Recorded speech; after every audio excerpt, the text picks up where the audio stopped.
Hi, and welcome to the Lambda Audiobooks channel. You are listening to the audiobook Dracula by Bram Stoker. This chapter is titled Chapter 19, Jonathan HARKER'S Journal. Beginning chapter. 1 October, 5 a.m. I went with the party to the search with an easy mind, for I think I never saw Mina so absolutely strong and well. I am so glad that she consented to hold back and let us men do the work.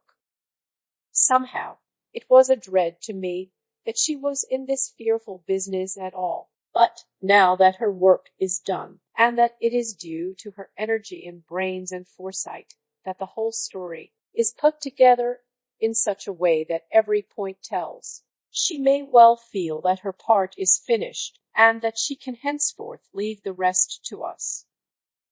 We were, I think, all a little upset by the scene with Mr. Renfield. When we came away from his room, we were silent till we got back to the study. Then Mr. Morris said to Dr. Seward, "Say, Jack, if that man wasn't attempting a bluff, he is about the sanest lunatic I ever saw." "I'm not sure."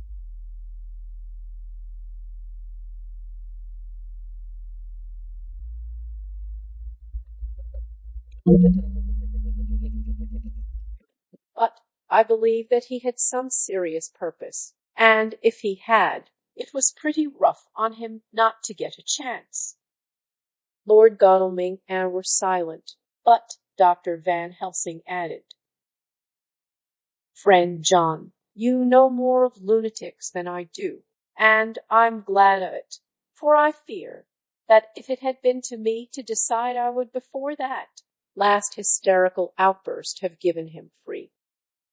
But we live and learn, and in our present task we must take no chance, as my friend Quincy would say. All is best as they are." Dr. Seward seemed to answer them both in a dreamy kind of way. "I don't know but that I agree with you. If that man had been an ordinary lunatic, I would have taken my chance of trusting him. But he seems so mixed up with the Count in an indexy kind of way that I am afraid of doing anything wrong by helping his fads. I can't forget how he prayed with almost equal fervor for a cat, and then tried to tear my throat out with his teeth. Besides, he called the Count Lord and Master, and he may want to get out to help him in some diabolical way.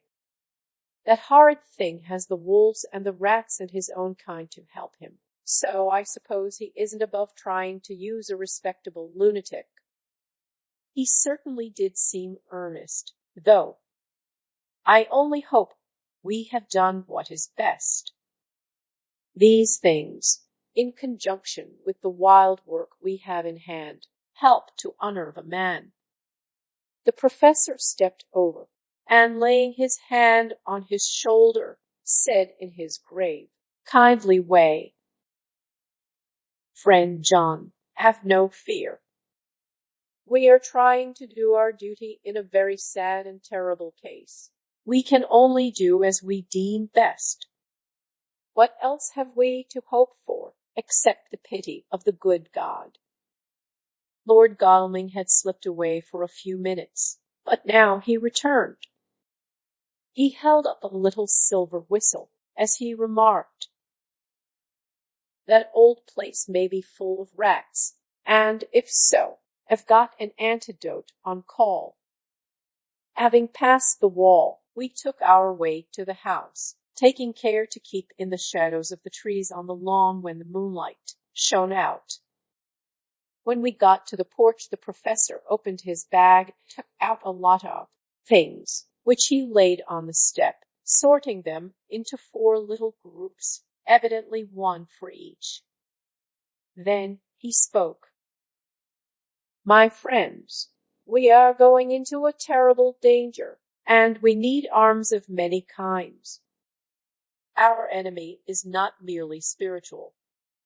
Remember that he has the strength of 20 men, and that, though our necks or our windpipes are of the common kind, and therefore breakable or crushable, his are not amenable to mere strength.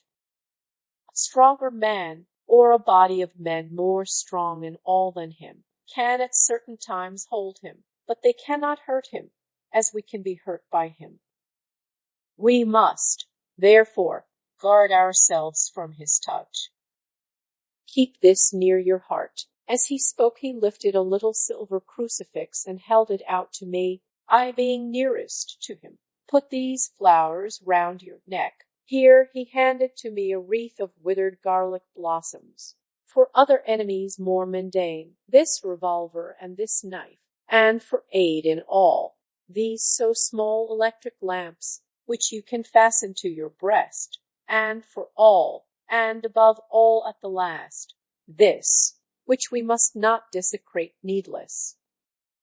This was a portion of sacred wafer, which he put in an envelope and handed to me. Each of the others was similarly equipped. Now, he said, friend John, where are the skeleton keys? If so that we can open the door, we need not break house by the window, as before at Miss Luce's. Dr. Seward tried one or two skeleton keys, his mechanical dexterity as a surgeon standing him in good stead. Presently he got one to suit. After a little play back and forward the bolt yielded, and, with a rusty clang, shot back. We pressed on the door. The rusty hinges creaked, and slowly opened. It was startlingly like the image conveyed to me in Dr. Seward's diary of the opening of Miss Westenra's tomb. I fancy that the same idea seemed to strike the others, for with one accord they shrank back. The professor was the first to move forward, and stepped into the open door. In manus tuas, Domini, he said, crossing himself as he passed over the threshold. We closed the door behind us, lest when we should have lit our lamps, we should possibly attract attention from the road. The professor carefully tried the lock, lest we might not be able to open it from within should we be in a hurry making our exit. Then we all lit our lamps and proceeded on our search. The light from the tiny lamps fell in all sorts of odd forms, as the rays crossed each other, or the opacity of our bodies threw great shadows. I could not for my life get away from the feeling that there was someone else amongst us. I suppose it was the recollection, so powerfully brought home to me by the grim surroundings, of that terrible experience in Transylvania. I think the feeling was common to us all, for I noticed that the others kept looking over their shoulders at every sound and every new shadow, just as I felt myself doing. The whole place was thick with dust. The floor was seemingly inches deep, except where there were recent footsteps, in which, on holding down my lamp, I could see marks of hobnails where the dust was cracked. The walls were fluffy and heavy with dust, and in the corners were masses of spiders' webs, whereon the dust had gathered till they looked like old tattered rags as the weight had torn them partly down. On a table in the hall was a great bunch of keys, with a time-yellowed label on each. They had been used several times, for on the table were several similar rents in the blanket of dust, similar to that exposed when the professor lifted them. He turned to me and said, "You know this place, Jonathan. You have copied maps of it, and you know it at least more than we do. Which is the way to the chapel?" I had an idea of its direction, though on my former visit I had not been able to get admission to it. So I led the way, and after a few wrong turnings found myself opposite a low, arched oaken door, ribbed with iron bands. "This is the spot," said the professor, as he turned his lamp on a small map of the house, copied from the file of my original correspondence regarding the purchase. With a little trouble we found the key on the bunch and opened the door. We were prepared for some unpleasantness, for as we were opening the door a faint, malodorous air seemed to exhale through the gaps, but none of us ever expected such an odor as we encountered. None of the others had met the Count at all at close quarters, and when I had seen him, he was either in the fasting stage of his existence, in his rooms, or, when he was gloated with fresh blood, in a ruined building open to the air. But here the place was small and close, and the long disuse had made the air stagnant and foul. There was an earthy smell, as of some dry miasma, which came through the fouler air. But as to the odor itself, how shall I describe it? It was not alone that it was composed of all the ills of mortality and with the pungent, acrid smell of blood, but it seemed as though corruption had become itself corrupt. Faugh! It sickens me to think of it. Every breath exhaled by that monster seemed to have clung to the place and intensified its loathsomeness. Under ordinary circumstances, such a stench would have brought our enterprise to an end, but this was no ordinary case, and the high and terrible purpose in which we were involved gave us a strength which rose above merely physical considerations. After the involuntary shrinking consequent on the first nauseous whiff, we won, and all set about our work, as though that loathsome place were a garden of roses. We made an accurate examination of the place, the professor saying as we began, "The first thing is to see how many of the boxes are left. We must then examine every hole and corner and cranny and see if we cannot get some clue as to what has become of the rest." A glance was sufficient to show how many remained, for the great chests were bulky, and there was no mistaking them. There were only 29 left out of the 50. Once I got a fright, for, seeing Lord Godalming suddenly turn and look out of the vaulted door into the dark passage beyond, I looked too, and for an instant my heart stood still. Somewhere, looking out from the shadow, I seemed to see the highlights of the Count's evil face, the ridge of the nose, the red eyes, the red lips, the awful pallor. It was only for a moment, for, as Lord Godalming said, I thought I saw a face, but it was only the shadows, and resumed his inquiry. I turned my lamp in the direction, and stepped into the passage. There was no sign of any one, and as there were no corners, no doors, no aperture of any kind, but only the solid walls of the passage, there could be no hiding place even for him. I took it that fear had helped imagination, and said nothing. A few minutes later I saw Morris step suddenly back from a corner which he was examining. We all followed his movements with our eyes, for undoubtedly some nervousness was growing on us, and we saw a whole mass of phosphorescence, which twinkled like stars. We all instinctively drew back. The whole place was becoming alive with rats. For a moment or two we stood appalled, all save Lord Godalming, who was seemingly prepared for such an emergency. Rushing over to the great iron-bound oaken door, which Dr. Seward had described from the outside, and which I had seen myself, he turned the key in the lock, drew the huge bolts, and swung the door open. Then, taking his little silver whistle from his pocket, he blew a low, shrill call. It was answered from behind Dr. Seward's house by the yelping of dogs, and after about a minute 3 terriers came dashing round the corner of the house. Unconsciously, we had all moved towards the door, and as we moved I noticed that the dust had been much disturbed. The boxes which had been taken out had been brought this way. But even in the minute that had elapsed the number of the rats had vastly increased. They seemed to swarm over the place all at once, till the lamplight, shining on their moving dark bodies and glittering, baleful eyes, made the place look like a bank of earth set with fireflies.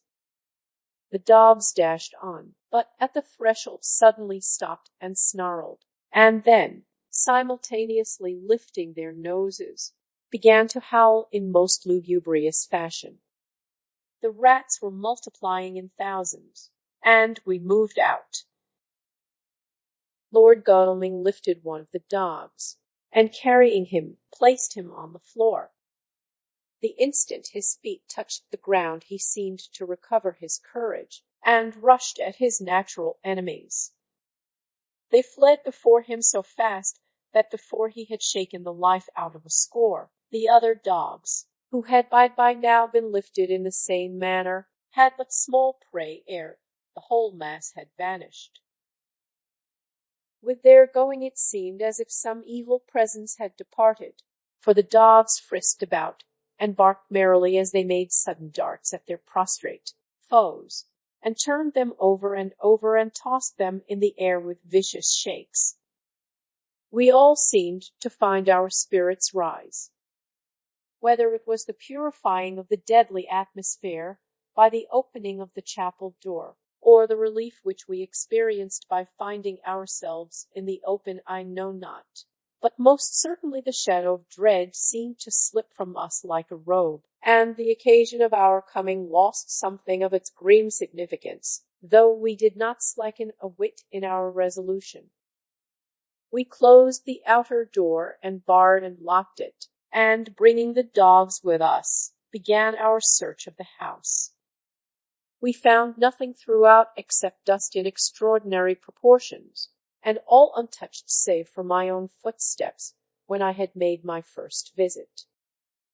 Never once did the dogs exhibit any symptom of uneasiness, and even when we returned to the chapel they frisked about as though they had been rabbit hunting in a summer wood. The morning was quickening in the east when we emerged from the front. Dr. Van Helsing had taken the key of the hall door from the bunch, and locked the door in orthodox fashion, putting the key into his pocket when he had done. So far, he said, our night has been eminently successful. No harm has come to us such as I feared might be, and yet we have ascertained how many boxes are missing. More than all do I rejoice that this, our first, and perhaps our most difficult and dangerous step has been accomplished without the bringing thereinto our most sweet Madam Minna, or troubling her waking or sleeping thoughts with sights and sounds and smells of horror which she might never forget. One lesson, too, we have learned, if it be allowable to argue a particularly, that the brute beasts which are to the Count's command are yet themselves not amenable to his spiritual power. For luck, these rats that would come to his call, just as from his castle top he summoned the wolves to your going and to that poor mother's cry, though they come to him, they run pell-mell from the so little dogs of my friend Arthur. We have other matters before us, other dangers, other fears, and, monster, he has not used his power over the brute world for the only or the last time, tonight. So be it that he has gone elsewhere. Good. It has given us opportunity to cry, check in some ways in this chess game, which we play for the stake of human souls.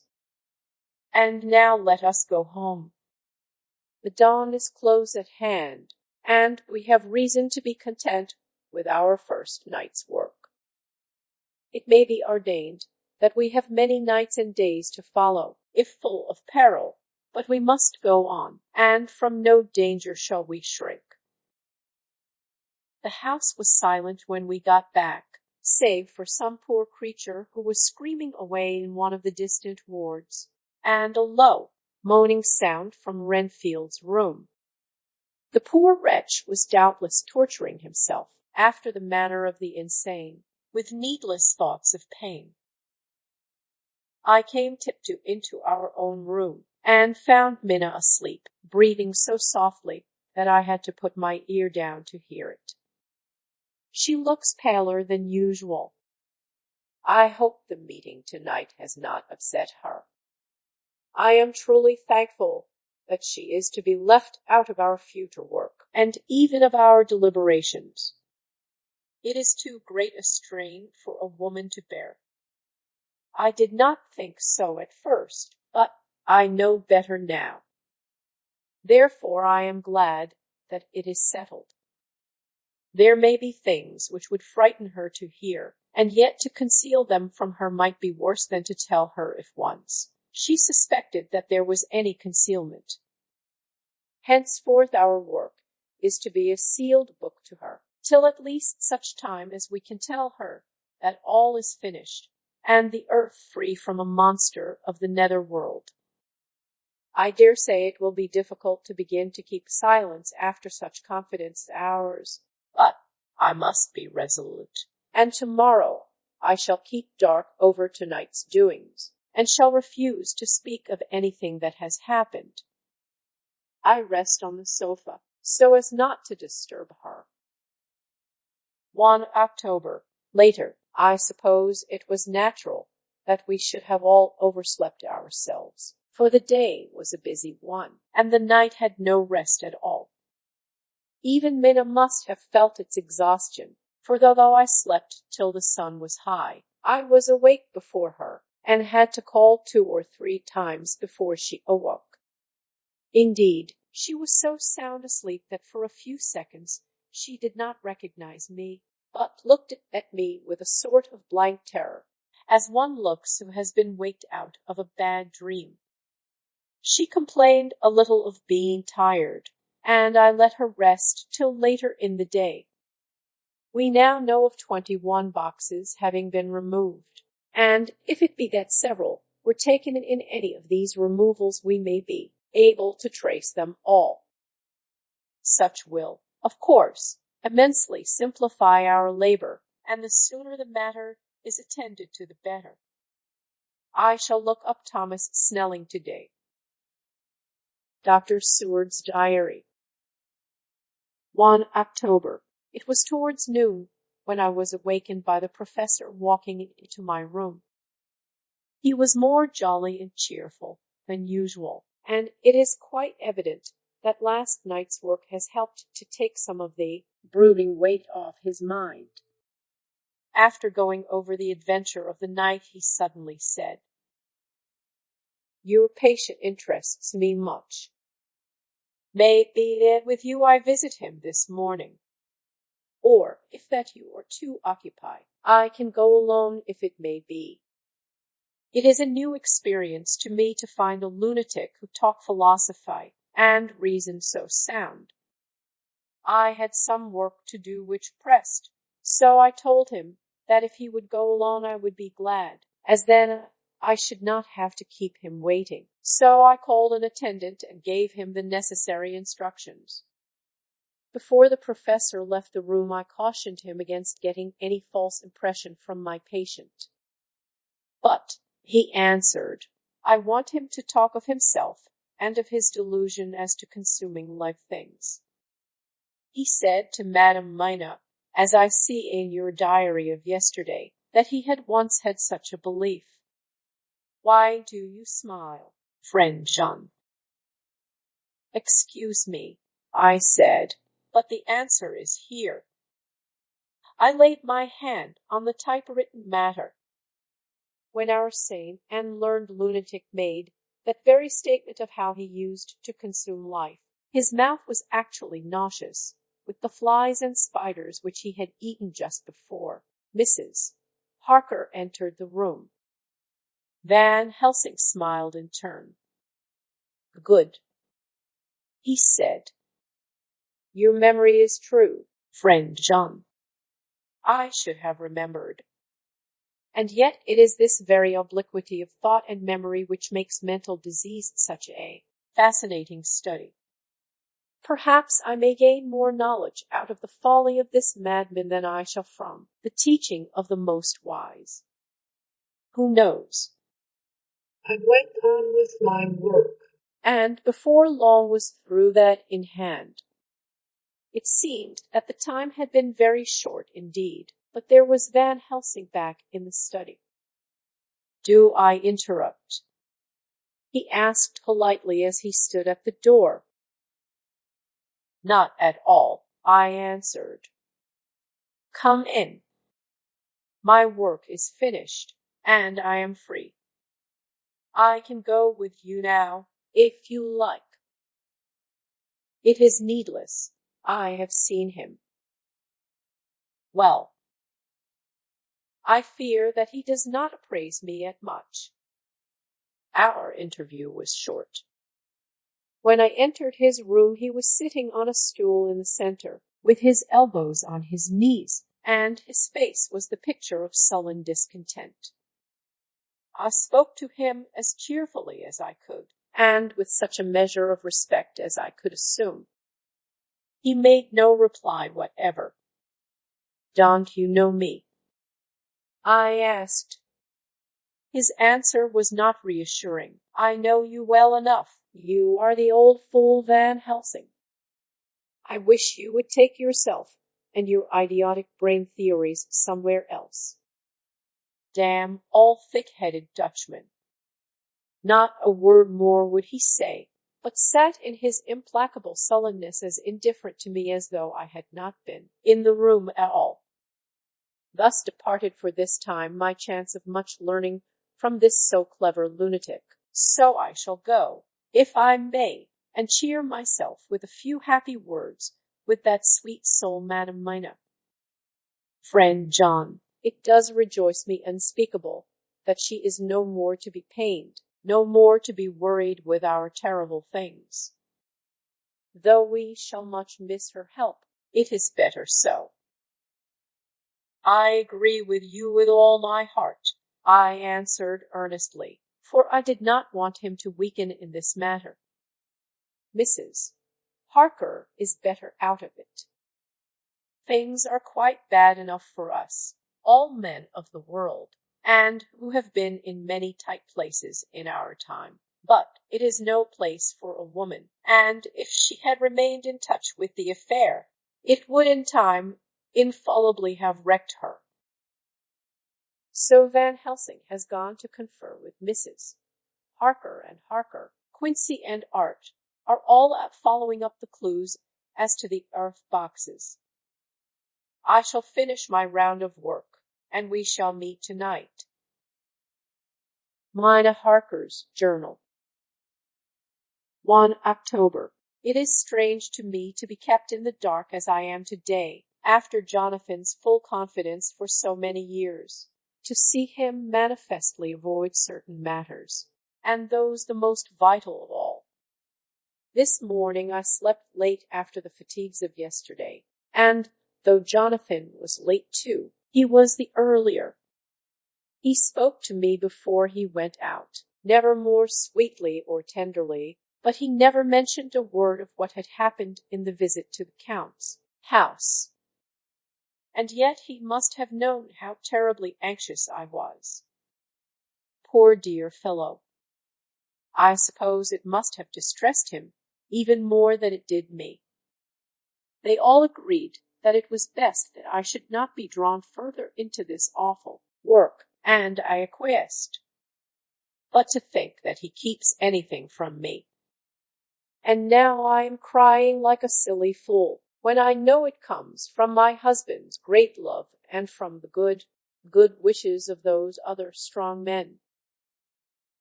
That has done me good. Well, some day Jonathan will tell me all, and lest it should ever be that he should think for a moment that I kept anything from him, I still keep my journal as usual. Then, if he has feared of my trust, I shall show it to him, with every thought of my heart put down for his dear eyes to read. I feel strangely sad and low-spirited today. I suppose it is the reaction from the terrible excitement. Last night I went to bed when the men had gone, simply because they told me to. I didn't feel sleepy, and I did feel full of devouring anxiety. I kept thinking over everything that has been ever since Jonathan came to see me in London, and it all seems like a horrible tragedy, with fate pressing on relentlessly to some destined end. Everything that one does seems, no matter how right it may be, to bring on the very thing which is most to be deplored. If I hadn't gone to Whitby, perhaps poor dear Lucy would be with us now. She hadn't taken to visiting the churchyard till I came, and if she hadn't come there in the daytime with me she wouldn't have walked there in her sleep, and if she hadn't gone there at night and asleep, that monster couldn't have destroyed her as he did. Oh, why did I ever go to Whitby? There now, crying again. I wonder what has come over me today. I must hide it from Jonathan, for if he knew that I had been crying twice in one morning, I, who never cried on my own account, and whom he has never caused to shed a tear, the dear fellow would fret his heart out. I shall put a bold face on, and if I do feel weepy, he shall never see it. I suppose it is one of the lessons that we poor women have to learn. I can't quite remember how I fell asleep last night. I remember hearing the sudden barking of the dogs, and a lot of queer sounds, like praying on a very tumultuous scale, from Mr. Renfield's room, which is somewhere under this. And then there was silence over everything, silence so profound that it startled me, and I got up and looked out of the window. All was dark and silent, the black shadows thrown by the moonlight seeming full of a silent mystery of their own. Not a thing seemed to be stirring, but all to be grim and fixed as death or fate, so that a thin streak of white mist that crept with almost imperceptible slowness across the grass towards the house seemed to have a sentience and a vitality of its own. I think that the digression of my thoughts must have done me good, for when I got back to bed, I found a lethargy creeping over me. I lay a while, but could not quite sleep, so I got out and looked out of the window again. The mist was spreading, and was now close up to the house, so that I could see it lying thick against the wall, as though it were stealing up to the windows. The poor man was more loud than ever, and though I could not distinguish a word he said, I could in some way recognize in his tones some passionate entreaty on his part. Then there was the sound of a struggle, and I knew that the attendants were dealing with him. I was so frightened that I crept into bed and pulled the clothes over my head, putting my fingers in my ears. I was not then a bit sleepy, at least so I thought, but I must have fallen asleep, for, except dreams, I do not remember anything until the morning, when Jonathan woke me. I think that it took me an effort and a little time to realize where I was, and that it was Jonathan who was bending over me. My dream was very peculiar, and was almost typical of the way that waking thoughts become merged in, or continued in, dreams. I thought that I was asleep, and waiting for Jonathan to come back. I was very anxious about him, and I was powerless to act. My feet, and my hands, and my brain were weighted, so that nothing could proceed at the usual pace. And so I slept uneasily and thought. Then it began to dawn upon me that the air was heavy, and dank, and cold. I put back the clothes from my face, and found, to my surprise, that all was dim around.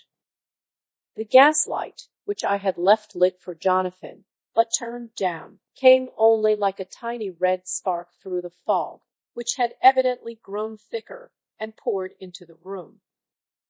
Then it occurred to me that I had shut the window before I had come to bed. I would have got out to make certain on the point, but some leaden lethargy seemed to chain my limbs and even my will. I lay still and endured. That was all. I closed my eyes, but could still see through my eyelids. It is wonderful what tricks our dreams play us, and how conveniently we can imagine. The mist grew thicker and thicker, and I could see now how it came in, for I could see it like smoke, or with the white energy of boiling water, pouring in, not through the window, but through the joinings of the door. It got thicker and thicker, till it seemed as if it became concentrated into a sort of pillar of cloud in the room, through the top of which I could see the light of the gas shining like a red eye.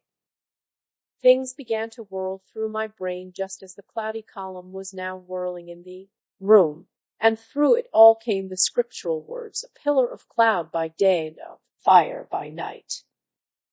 Was it indeed some such spiritual guidance that was coming to me in my sleep?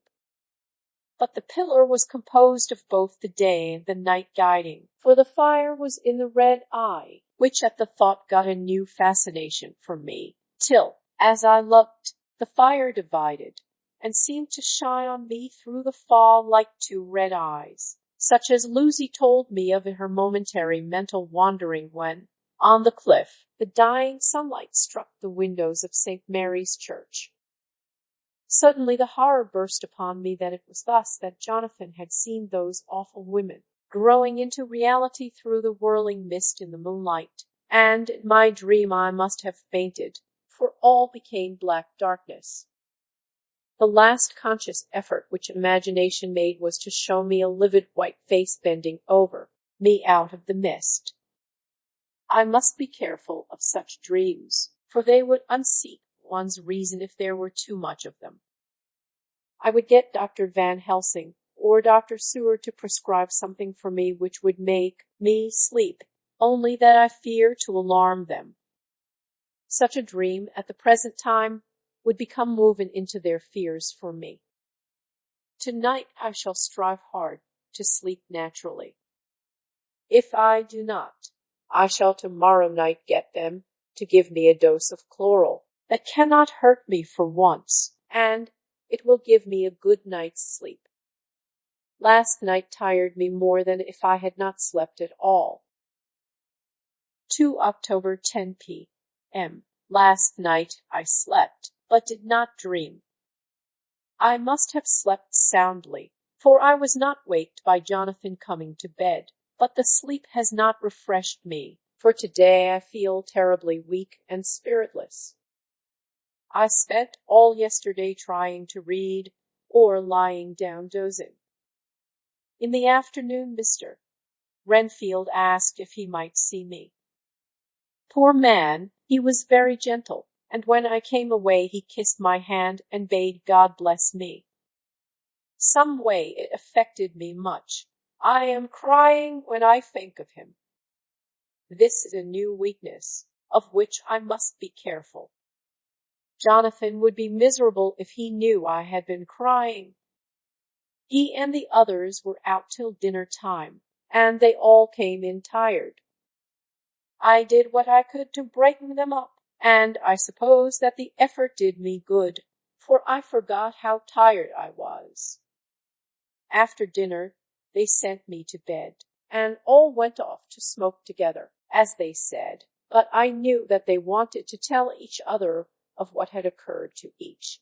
During the day, I could see from Jonathan's manner that he had something important to communicate.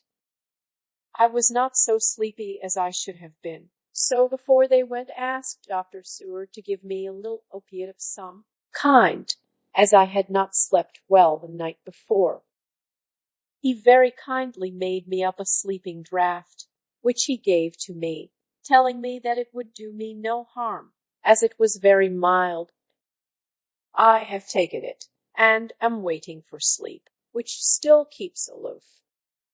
I hope I have not done wrong, for as sleep begins to flirt with me, a new fear comes, that I may have been foolish in thus depriving myself of the power of waking. I might want it. Here comes sleep. Good night. End of chapter. Thank you for listening.